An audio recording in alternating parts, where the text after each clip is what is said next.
What challenges in terms of cybersecurity are being faced right now in Germany? If you look at the challenges, you see mostly criminal activities in cybersecurity, where the citizen or small companies are hit, for example, by banking attacks or by other kind of Trojans that try to get their data. And the other kind of threats we are seeing now are those APT, the so-called advanced persistent threats, the most elaborate and prominent threats that hit especially well-protected areas and try to get data exfiltrated from there. For example, government entities or like the German Bundestag we have seen 3 weeks ago. Okay, how the scale of these attacks changes?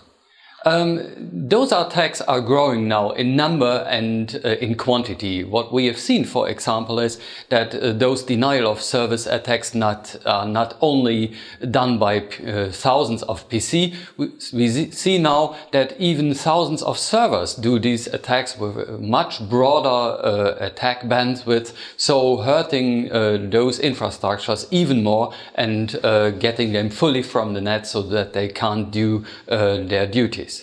Okay, BSI realizes the accreditation and certification program. Could you please elaborate more on that?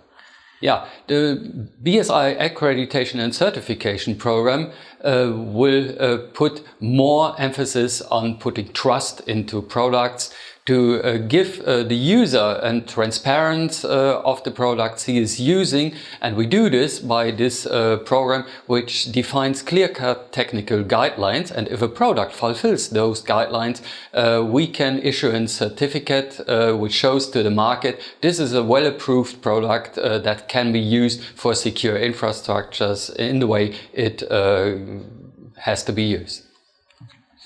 How citizens of Germany are engaged in fighting of cybersecurity? How it is being their awareness?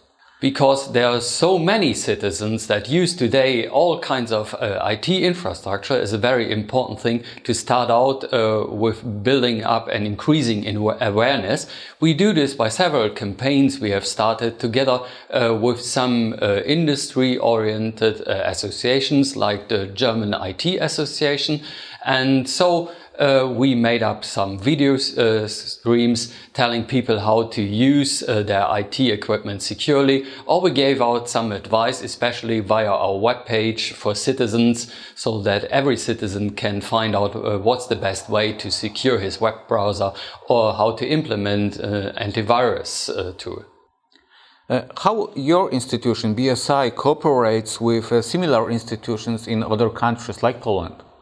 We have a widespread cooperation starting from the EU level, and we now try to broaden this even, because we see now the Network Information Security Directive showing up, and that urges us all in Europe to collaborate even more closely to fight the threats I mentioned already, and to get the offices working closer together that have to fight those threats, especially in the critical infrastructures. So it is a great pleasure to be here at Poland and to put more emphasis on this bilateral cooperation.